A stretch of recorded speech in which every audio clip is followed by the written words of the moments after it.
السلام عليكم. الحمد لله رب العالمين والصلاة والسلام على أشرف الأنبياء والمرسلين نبينا محمد وعلى آله وصحبه أجمعين. أعوذ بالله من الشيطان الرجيم. بسم الله الرحمن الرحيم. يا أيها الذين آمنوا اتقوا الله حق تقاته ولا تموتن إلا وأنتم مسلمون. ബഹുമാന്യരായ സഹോദരന്മാരെ, സഹോദരികളെ, പരിശുദ്ധ റമദാൻ മാസത്തിലെ ഏറ്റവും വിശേഷപ്പെട്ട ഈ ദിവസങ്ങളിൽ അല്ലാഹു സുബ്ഹാനഹു വ തആല നമ്മെ എല്ലാവരെയും അനുഗ്രഹിക്കുമാറാവട്ടെ എന്ന് ദുആ ചെയ്യുകയാണ്. ആമീൻ. ഈ വർഷത്തിലെ റമദാൻ മാസം നമുക്ക് അനുഭവിക്കുവാൻ സാധിച്ചു എന്നത് വലിയ ഒരു അനുഗ്രഹമാണ്. നബി സല്ലല്ലാഹു അലൈഹി വസല്ലമയ്ക്ക് വിശുദ്ധ ഖുർആൻ അവതരണം ആരംഭിച്ച മാസമാണ് റമദാൻ മാസം. അതുകൊണ്ടാണ് റമദാൻ മാസത്തിന് വലിയ വിശേഷം ഉണ്ടായത് എന്ന് ഖുർആൻ പറയുന്നുണ്ട്. ഷഹ്റു റമദാൻ അല്ലദീ ഉൻസില ഫീഹിൽ ഖുർആൻ. ഖുർആൻ അവതരിച്ച മാസം, അതാണ് ഷഹ്റു റമദാൻ. ഖുർആൻ്റെ പ്രത്യേകത ഹുദൻ ലിന്നാസ് വബയ്യിനാത്തിൻ മിനൽ ഹുദാ വൽ ഫുർഖാൻ. 3 ഗുണങ്ങളാണ് അവിടെ ഖുർആനെ കുറിച്ച് പറഞ്ഞത്. അത് ഹുദൻ ലിന്നാസ്, ജനങ്ങൾക്കുള്ള മാർഗദർശനമാണ്. മാർഗദർശനം മനുഷ്യന് വളരെ അത്യാവശ്യമായ ഒരു കാര്യമാണ്. മനുഷ്യൻ്റെ മനസ്സിൽ, മനുഷ്യൻ്റെ ശരീരത്തിൽ മനുഷ്യത്വവും മൃഗീയതയും ഉണ്ടാകും. മനുഷ്യനും മൃഗങ്ങളും തമ്മിലുള്ള വ്യത്യാസം ബുദ്ധി ഉപയോഗിച്ച് കാര്യങ്ങൾ മനസ്സിലാക്കി തിരഞ്ഞെടുത്ത് പ്രവർത്തിക്കാൻ കഴിയുന്നു മനുഷ്യന് എന്നതാണ്. അല്ലാതെ മനുഷ്യൻ്റെ ശക്തിയോ മനുഷ്യൻ്റെ ആയുസ്സോ മനുഷ്യൻ്റെ കഴിവോ ഒന്നുമല്ല. മനുഷ്യനേക്കാൾ ആയുസ്സുള്ള, മനുഷ്യനേക്കാൾ ശക്തിയുള്ള, മനുഷ്യനേക്കാൾ കാലം ജീവിക്കുന്ന, മനുഷ്യനേക്കാൾ ഒരുപാട് കഴിവുകളുള്ള ജീവികൾ വേറെയുമുണ്ട്. പക്ഷെ മനുഷ്യൻ മാത്രമാണ് കാര്യങ്ങളെ വിവേചിച്ചറിഞ്ഞ് മനസ്സിലാക്കി മുന്നോട്ട് പോകുന്നത്. അങ്ങനെ കാര്യങ്ങൾ ആലോചിച്ചറിഞ്ഞ് മനസ്സിലാക്കുന്ന വഴിയിൽ മാർഗദർശനം ലഭിക്കുക എന്നത് വളരെ പ്രധാനപ്പെട്ട കാര്യമാണ്. ബയ്യിനാത്തും മിനൽ ഹുദയുമാണ്, അതായത് മാർഗദർശനങ്ങളുടെ വിശദീകരണവുമാണ് ഈ ഖുർആൻ എന്നാണ്. പോരാത്തതിന് വൽ ഫുർഖാൻ, ഫുർഖാനാണ് ഖുർആൻ എന്നാണ്. അൽ ഫുർഖാൻ, അൽ ഫുർഖാനുൽ അദീം എന്നൊക്കെ ഖുർആനെ കുറിച്ച് പറയും. അതിൻ്റെ അർത്ഥം ശരിയും തെറ്റും തമ്മിൽ വേർതിരിച്ച് മനസ്സിലാക്കാനുള്ള മാനദണ്ഡം, നീതിയും അനീതിയും, സത്യവും അസത്യവും, ഹക്കും ബാത്തിലും, ഇങ്ങനെ നല്ലതും മോശവുമായ കാര്യങ്ങളെ വേർതിരിച്ച് മനസ്സിലാക്കി നല്ല മാർഗം തിരഞ്ഞെടുക്കാനുള്ള വഴി, അതാണ് ഫുർഖാൻ. ഇതെല്ലാമാണ് ഖുർആൻ. ഈ ഖുർആൻ അവതരിച്ച മാസമാണ് റമദാൻ. റമദാനിൽ ഇപ്പോൾ ഇന്ന് പൊതുവെ എല്ലാ സ്ഥലത്തും ആളുകൾ പറയുന്നത് ബദരീങ്ങളെക്കുറിച്ചാണ്, ബദർ യുദ്ധത്തെക്കുറിച്ചാണ്. ബദർ അനുസ്മരണമാണ്. എന്താണിത് എന്നുകൂടി നമ്മൾ മനസ്സിലാക്കണം. എന്തിനായിരുന്നു അങ്ങനെ ഒരു യുദ്ധം ഉണ്ടായത്? ഒരിക്കലും നബി സല്ലല്ലാഹു അലൈഹി വസല്ലമയും സഹാബത്തും യുദ്ധം ആഗ്രഹിച്ചിട്ടില്ല, യുദ്ധക്കൊതിയന്മാരുമല്ല. ഇപ്പോൾ യുക്തിവാദികളും ഇസ്ലാമിക വിരുദ്ധരായ ആളുകളുമൊക്കെ ഇസ്ലാമിനെയും ഇസ്ലാമിൻ്റെ പ്രവാചകനെയും യുദ്ധക്കൊതിയനായും അക്രമിയായും പറയുന്നുണ്ടെങ്കിലും ഒരിക്കലും ചരിത്രത്തിൽ നമുക്ക് ഏതെങ്കിലും ആളുകളെ നശിപ്പിക്കുവാനോ കൊലപ്പെടുത്തുവാനോ അവരോട് യുദ്ധം ചെയ്യുവാനോ ഉള്ള ഒരു ആഹ്വാനം നബി സല്ലല്ലാഹു അലൈഹി വസല്ലമ നടത്തിയതായി നമുക്ക് കാണാൻ സാധ്യമല്ല. മാത്രമല്ല, നേരെ മറിച്ച് നിങ്ങൾ ശത്രുവിനെ ആഗ്രഹിക്കരുത് എന്നും യുദ്ധം ക്ഷണിച്ചു വരുത്തരുത് എന്നും നബി സല്ലല്ലാഹു അലൈഹി വസല്ലമ പറഞ്ഞിട്ടുമുണ്ട്. പിന്നെ എങ്ങനെ യുദ്ധമുണ്ടായി എന്നല്ലേ?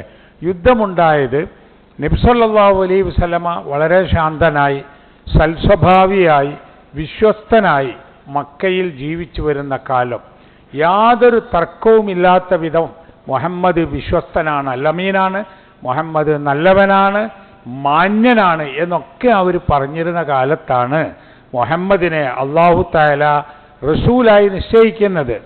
ആ റസൂൽ സ്വല്ലല്ലാഹു അലൈഹി വസല്ലമ അവരോട് വന്ന് പറഞ്ഞു, ഇങ്ങനെ അള്ളാഹുവിൽ നിന്നുള്ള വഹി കിട്ടിയിട്ടുണ്ട്, ഇതൊക്കെ നമുക്കുള്ള നിയമങ്ങളാണ്, അള്ളാഹു മാത്രമാണ് ആരാധ്യൻ എന്നിത്യാദി കാര്യങ്ങൾ പറഞ്ഞപ്പോൾ അവർ നേരെ എതിർക്കുകയും മുഹമ്മദിനെതിരിലാവുകയും നബി സല്ലല്ലാഹു അലൈഹി വസല്ലമയെ ശല്യപ്പെടുത്തുകയും ചെയ്തു.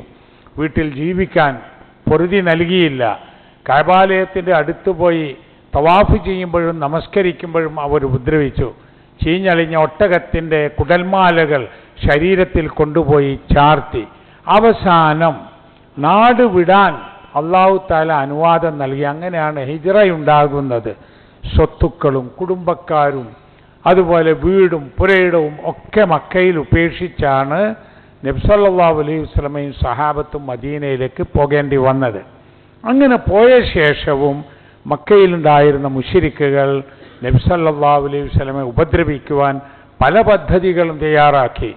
റസൂൽ സല്ലല്ലാഹു അലൈഹി വസല്ലമയുടെയും സഹാബത്തിൻ്റെയും അവിടെ അവശേഷിച്ചു പോയ വസ്തുക്കളൊക്കെ അവർ കണ്ടെടുത്തു, അവർ കണ്ടുകെട്ടി, എല്ലാം നശിപ്പിക്കുക, ഇസ്ലാമിനെയും മുസ്ലിമിനെയും സാമ്പത്തികമായി നശിപ്പിക്കുക, തകർക്കുക എന്ന രീതിയിലായിരുന്നു അവരുടെ പെരുമാറ്റം. അതുകൊണ്ടാണ് മദീനയിലെത്തിയ റസൂൽ സല്ലല്ലാഹു അലൈഹി വസല്ലമയും സഹാബത്തിനെയും നശിപ്പിക്കുവാൻ തക്കം പാർത്തിരുന്ന ഖുറൈശികളുടെ സാമ്പത്തിക സ്ഥിതി അത് ദുർബലപ്പെടുത്തുവാൻ വേണ്ടി ഈ ഒരു പ്രതിരോധത്തിൻ്റെ പേരിൽ മുസ്ലിങ്ങൾ തീരുമാനിക്കേണ്ടി വന്നത്. അങ്ങനെ അതൊരു യുദ്ധമായി മാറുന്നത്. ചുരുക്കി പറഞ്ഞാൽ ഒരു പ്രതിരോധത്തിന് വേണ്ടിയല്ലാതെ ആക്രമിക്കുവാനോ ആരെങ്കിലും വരുത്തുവാനോ ആയിരുന്നില്ല ഇസ്ലാമിലെ ഒരു യുദ്ധവും. അങ്ങനത്തെ ഒരു യുദ്ധമുണ്ടായപ്പോൾ അതിൽ പോലും നോക്കൂ, നിങ്ങൾ ആളുകളെ അംഗഭംഗം വരുത്തരുത് എന്ന്, മൃതദേഹങ്ങളെ അംഗഭംഗം വരുത്തരുത് എന്ന്, അതുപോലെ തന്നെ ജലാശയങ്ങൾ തകർക്കരുത് എന്ന്, കുട്ടികളെയും സ്ത്രീകളെയും ഉപദ്രവിക്കരുത് എന്ന്, അങ്ങനെ ഒരുപാട് നിയമങ്ങളും ഇസ്ലാം മുന്നോട്ട് വെക്കുകയുണ്ടായി. ആ രംഗത്ത് വളരെ ദുർബലരായ ശത്രുക്കളെക്കാൾ 1/3 മാത്രം എണ്ണം വരുന്ന സഹാബത്ത്, മുഹാജിറുകളും അൻസാറുകളുമായ സഹാബത്ത്, അവർ ജീവൻ വെടിയാൻ തയ്യാറായിക്കൊണ്ട് ഇസ്ലാമിനെ സംരക്ഷണത്തിന് മുന്നോട്ട് വന്നു. ആ ഇസ്ലാമും കുഫറും തമ്മിലുള്ള വ്യത്യാസം എന്തായിരുന്നു? അതാണ് ഇപ്പോൾ ആളുകൾ മറന്നു പോകുന്നത്. അന്നത്തെ ഇസ്ലാമും കുഫറും തമ്മിലുള്ള വ്യത്യാസം തൗഹീദും ശിർക്കും തമ്മിലുള്ള വ്യത്യാസമാണ്. അള്ളാഹുവിനോട് മാത്രം പ്രാർത്ഥിക്കുന്ന, ദുആ ചെയ്യുന്ന, അള്ളാഹ്ക്ക് മാത്രം ഇബാദത്ത് എടുക്കുന്ന മുസ്ലിങ്ങളും ലാ ഇലാഹ ഇല്ലല്ലാഹ് എന്ന വചനം ഉൾക്കൊണ്ട് അതനുസരിച്ച് ജീവിക്കുന്ന മുസ്ലിങ്ങളും അള്ളാഹുവിനോടും അള്ളാഹു അല്ലാത്തവരോടും പ്രാർത്ഥിക്കുന്ന മുശ്രിക്കുകളായ ആളുകളും. മുശ്രിക്കുകൾ ദൈവനിഷേധികളല്ല, അള്ളാഹുവിനോട് പ്രാർത്ഥിക്കാത്തവരുമല്ല. അവർ അള്ളാഹുവിനോടും പ്രാർത്ഥിക്കും, അള്ളാഹു അല്ലാത്തവരോടും പ്രാർത്ഥിക്കും. അള്ളാഹുവിനെ ഇബാദത്ത് ചെയ്യും, അള്ളാഹു അല്ലാത്തവർക്കും ഇബാദത്ത് ചെയ്യും. അള്ളാഹുവിനെ വിളിച്ചു തേടും, അള്ളാഹു അല്ലാത്തവരെയും വിളിച്ചു തേടും. അപ്പൊ ഇവിടെ 2 കക്ഷി എന്ന് പറയുന്നത് യൗമൽ തഖൽ ജംആൻ, 2 സംഘം ഏറ്റുമുട്ടിയ സന്ദർഭം. ആ 2 സംഘത്തിൻ്റെയും വ്യത്യാസം ഇതാണ്. ഒരു കൂട്ടർ അള്ളാഹുവിന് മാത്രം ഇബാദത്ത് ചെയ്യുന്നവരും മറ്റേ കൂട്ടർ അള്ളാഹുവിനും അള്ളാഹു അല്ലാത്തവർക്കും ഇബാദത്ത് ചെയ്യുന്നവരും. അങ്ങനെ ഇബാദത്ത് ചെയ്ത ആളുകൾ ജീവിക്കുന്നതിന് ഇസ്ലാം ഭൗതികമായി യാതൊരു തടസ്സവും ഏർപ്പെടുത്തിയിട്ടില്ല. അള്ളാഹുവിനെ മാത്രം ഇബാദത്ത് ചെയ്യുക എന്ന തൗഹീദ് മുൻ പ്രവാചകന്മാരുടെ ആദർശമാണ്. ആ പ്രവാചകന്മാർ പറഞ്ഞതാണ്. അതുകൊണ്ട് മക്കയിലുണ്ടായിരുന്ന മുശ്രിക്കുകൾ അവർ പറയാറുള്ളത്, ഞങ്ങൾ ഇബ്രാഹിം നബി അലൈഹി ഇസ്ലാമിൻ്റെ ഇസ്മായിൽ നബി അലൈഹി ഇസ്ലാമിൻ്റെയും മില്ലത്തിലാണെന്ന. ആ ഇബ്രാഹിം നബി അലൈഹി ഇസ്ലാമും ഇസ്മായിൽ നബി അലൈഹി ഇസ്ലാമും ഒക്കെ പഠിപ്പിച്ച ലാ ഇലാഹ ഇല്ലല്ലാഹ് എന്ന കലിമ അംഗീകരിച്ച തൗഹീദിൻ്റെ ആളുകൾ അവരാണ് ബദ്രീങ്ങൾ, അവരാണ് സഹാബത്ത്, അവരുടെ നേതാവാണ് മുഹമ്മദ് നബി തിരുമേനി സല്ലല്ലാഹു അലൈഹി വസല്ലം. അപ്പോൾ ഏത് പ്രതിസന്ധി ഘട്ടത്തിലും അള്ളാഹുവിനോട് ദുആ ചെയ്യുക. അല്ലാഹുമ്മ ഇൻ തുഹ്ലിക് ഹാദിഹിൽ ഉസാബ ലൻ തുഅബദ് ഫിൽ അർദ് അബദ. അല്ലാഹുവേ, ഈ ഒരു സംഘത്തെ, കൊച്ചു സംഘത്തെ നീ നശിപ്പിച്ചാൽ ഈ ഭൂമിയിൽ പിന്നെ നിന്നെ ആരാധിക്കുന്ന ആളുകൾ ഇല്ലാതെയായി പോകും, അവശേഷിക്കുകയില്ല എന്ന്. അങ്ങനെ പ്രാർത്ഥിക്കുന്ന ഒരു സംഘം പിൽക്കാലത്ത് ഇപ്പോൾ ബദ്രീങ്ങളോടുള്ള സ്നേഹം, ബഹുമാനം, ഇഷ്ടം അതൊക്കെ എല്ലാവർക്കും ഉണ്ടാവേണ്ടതാണ്. ദീനിനെ നിലനിർത്തുവാൻ വേണ്ടി കഷ്ടപ്പെടുകയും ജീവത്യാഗം ചെയ്യുകയും ചെയ്ത ആളുകളാണ് അവർ. അവരുടെ മാർഗം എന്ത് എന്നതാണ്? അവരുടെ മാർഗം തൗഹീദാണ്. അള്ളാഹുവിന് മാത്രമുള്ള ഇബാദത്താണ്. അത് ഇന്ന് എത്തിപ്പെട്ടിട്ടുള്ളത് ആ ബദ്രീങ്ങളോട് ദുആ ചെയ്യുക എന്ന അവസ്ഥയിലെത്തി. യഥാർത്ഥത്തിൽ അത് ബദ്രീങ്ങളെ അവമതിക്കലാണ്, ബദ്രീങ്ങളെ ആക്ഷേപിക്കലാണ്. ബദ്രീങ്ങൾ ജനങ്ങൾക്ക് നൽകിയ സന്ദേശത്തെ നേരെ മാറ്റിമറിക്കലാണ്. അതുകൊണ്ട് അള്ളാഹുവിൻ്റെ റസൂലിനോടും അള്ളാഹുവിൻ്റെ ദീനിനോടും റസൂൽ സല്ലല്ലാഹു അലൈഹി വസല്ലമയുടെ സഹാബത്തിനോടും ബദറിലെ ശുഹദാക്കളോടും ബദറിൽ പങ്കെടുത്ത മഹാന്മാരോടുമൊക്കെ സ്നേഹവും ബഹുമാനവും ആദരവുമുള്ള നമ്മൾ അവരെല്ലാം പഠിപ്പിച്ച വിധത്തിൽ അള്ളാഹുവിനെ മാത്രം വിളിച്ച് പ്രാർത്ഥിക്കുകയും അള്ളാഹുവിനോട് മാത്രം ദുആ ചെയ്യുകയും അള്ളാഹുവിന് മാത്രം ഇബാദത്ത് ചെയ്യുകയും ചെയ്യുന്ന തൗഹീദിന്റെ വക്താക്കളായി ജീവിക്കുവാനാണ് ഈ സന്ദർഭത്തിൽ നാം തീരുമാനമെടുക്കേണ്ടതും നാം പ്രവർത്തിക്കേണ്ടതുമെന്ന് പ്രത്യേകമായി ഉണർത്തുകയാണ്. ഇസ്ലാമിനെ നമ്മുടെ മനസ്സിൻ്റെ ഉള്ളിൽ നമ്മൾ പ്രതിഷ്ഠിക്കുകയും ഇസ്ലാമിനോട് അങ്ങേയറ്റത്തെ സ്നേഹവും തൃപ്തിയും ഉണ്ടാവുകയും ചെയ്യുമ്പോഴാണ് നമുക്ക് ഈമാനിൻ്റെ പേരിലുള്ള ഒരാനന്ദമുണ്ടാവുക. ഇപ്പം നോക്കൂ, നമ്മൾ തറാവി നമസ്കരിച്ചു, വിത്ർ നമസ്കരിച്ചു, മറ്റ് ജമാഅത്തുകളിൽ പങ്കെടുത്തു. നമുക്കാർക്കും വേറെ പണിയൊന്നും ഇല്ലാഞ്ഞിട്ടല്ലല്ലോ, നമുക്ക് ഈ സമയത്ത് കിടന്നുറങ്ങിയാൽ ഉറക്കം വരാഞ്ഞിട്ടുമല്ലല്ലോ. എന്തായാലും നമ്മൾ പള്ളിയിലേക്ക് വരുന്നത്, നമ്മൾ നമസ്കരിക്കുന്നത്, നമ്മൾ ജമാഅത്തിൽ പങ്കെടുക്കുന്നത്, പള്ളിയിൽ വന്ന് ഖുർആൻ ഓതുന്നത്, എഴുത്തിക്കാഫിരിക്കുന്നത് ഒക്കെ ഇതിനോടുള്ളൊരു സ്നേഹം, ഒരു തൃപ്തി മനസ്സിൻ്റെ ഉള്ളിലുള്ളത് കൊണ്ടാണ്. അങ്ങനെ മനസ്സിൻ്റെ ഉള്ളിൽ ഒരു തൃപ്തി വന്നാൽ അമൽ ഈമാൻ, ഈമാനിൻ്റെ സ്വാദ് അനുഭവിക്കാൻ കഴിയും. ഈമാനിനൊരു സ്വാദുണ്ട്, ഒരു രുചിയുണ്ട്, ഒരു മധുരമുണ്ട്. എന്താണ് ആ രുചി എന്നല്ലേ? അത് ഇത് ചെയ്യാനുള്ള താല്പര്യം വരിക എന്നതാണ്. അത് ആർക്കാണ് ഉണ്ടാവുക? മൻ റളിയ ബില്ലാഹി റബ്ബ, ആര് അള്ളാഹുവിനെ റബ്ബായി തൃപ്തിപ്പെടുന്നുവോ അവൻ. അള്ളാഹ് റബ്ബാണെന്ന് വിശ്വസിച്ചാൽ മാത്രം പോരാ, അങ്ങനെ അള്ളാഹ് ഉണ്ടെങ്കിൽ ഉണ്ടായിക്കോട്ടെ എന്ന് സമ്മതിച്ചാലും പോരാ. മൻ റളിയ ബില്ലാഹി റബ്ബ, അള്ളാഹുവിനെ റബ്ബായി തൃപ്തിപ്പെടുക. തൃപ്തി മനസ്സിന്റെ ഉള്ളിലാണ്. വബിൽ ഇസ്ലാമി ദീന, ഇസ്ലാമിനെ ദീൻ ആയി തൃപ്തിപ്പെടുക. ദീൻ എന്ന് പറഞ്ഞാൽ നമ്മൾ മലയാളത്തിൽ ഏറെ യോജിച്ച ഒരു പദം എന്ന നിലക്ക് മതം എന്ന് പറയും, ഇംഗ്ലീഷിൽ റിലിജൻ എന്ന് പറയും, ഉറുദുവിൽ മദ്ഹബ് എന്ന് പറയും, സംസ്കൃതത്തിലും ഹിന്ദിയിലുമൊക്കെ ധർമ്മം എന്ന് പറയും. ഈ പറയുന്നതിനേക്കാൾ വലിയൊരർത്ഥമാണ് ദീനിനുള്ളത്.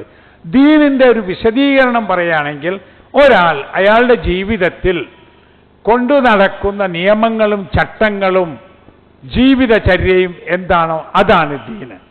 അപ്പോൾ ഒരു 5 വക്ത് നിസ്കരിക്കുന്നു, ബാക്കി ജീവിതം മുഴുവൻ വേറെ എങ്ങനെയെങ്കിലും ആണെങ്കിൽ അയാളുടെ ദീൻ ഇസ്ലാമാണ് എന്ന് പൂർണ്ണമായി പറയാൻ കഴിയില്ല.